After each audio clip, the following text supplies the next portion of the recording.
Assalamualaikum warahmatullahi wabarakatuh. The Honorable Teacher, Mrs. Eloise, and all my beloved friends.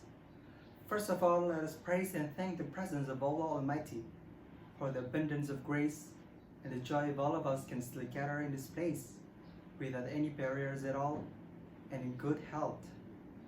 Not forgetting the salawat and greetings we pour out to the Prophet Muhammad, who has brought us out of the dark ages to the era of bright light today, namely Islam. May we all carry intercession on the end. Let me introduce myself. My name is Adrian Bayu. I'm from SMA Muhammadiyah 1 Yogyakarta. It's an honor for me to stand here and deliver my speech. On this occasion, I want to deliver my speech entitled Be Yourself, Be Great. It's about the problem in self-confidence. My dear friends, I'm sure that most of you understand and know what is self-confidence. But for those of you who still didn't understand it now, I'm going to give you an easy explanation of it. Self-confidence, according to Lauster in Fasiha 1994, states that self-confidence is an attitude or feeling of confidence in one's own abilities, so that the person concerned is not too anxious in his actions, can feel free to do things he likes, and be responsible for his actions, warm and polite in interacting with others, can accept and respect others, have the drive to excel, and can recognize strengths and weaknesses. Let's move on to the next point. I'm going to ask you a simple question.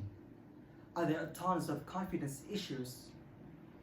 Well, I guess there are a lot of it. Don't you think so?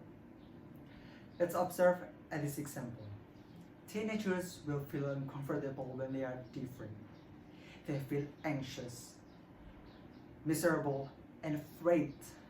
They're afraid they won't be able to make friends.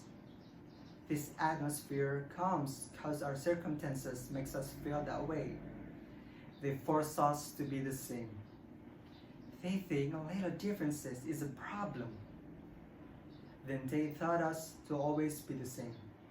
However, our immature mindset catches these things wrong. It becomes a feeling that we're never enough. That example represents how necessary self-confidence in our life. Moreover, our mindset holds us back. We think too much about the outcome of the things we're about to do. Afterwards, they become an overthinker. What if I did that? What if I'm wrong? Will they accept me even if I'm wrong? These thoughts always rise up to people who has anxiety and hesitation in their mind to make the achievement of others as a standard. It makes them feel never enough of what they do. My dear friends, of course, other people's actions have an impact on our self-confidence. It will affect us to do something. Other people's positive acts will support us to be someone who is more cheerful, while negative acts will always hinder us.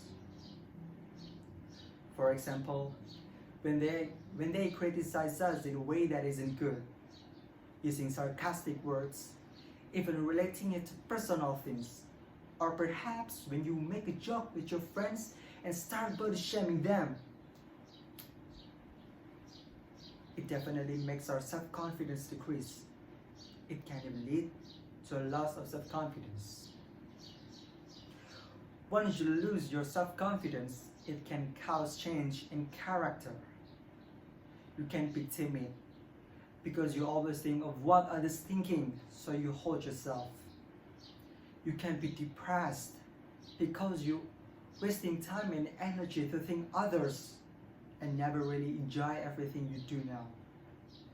Your lifestyle will also change, such as reduced ability to dare to act. You'll be lazy to try, lack of motivation, end up hating yourself, even committing suicide. My dear friends, so how can we accept our flaws? We can start with self-introspection. We have to start thinking positively about ourselves and make friends with people who are a positive influence. We can try to be better, but it doesn't mean that we always have to compare ourselves to others.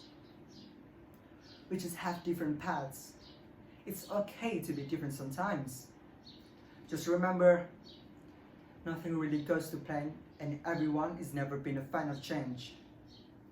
So you have to prove it to them. I remember saying, they don't have to like us, or we don't have to care about them.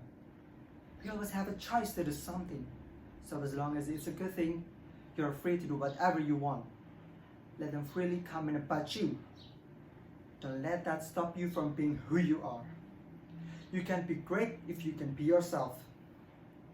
My dear friends, I know maybe I'm talking too much, but in the end of the day, I just want you to accept your flaws. Believe in yourself. Continue to develop your confidence and dare about the flaws of others. If you can do big things, then do a million little things. That's all from me. Sorry for my inappropriate or offensive words. I hope you can take lessons from my speech. Thank you for your attention. Wassalamualaikum warahmatullahi wabarakatuh.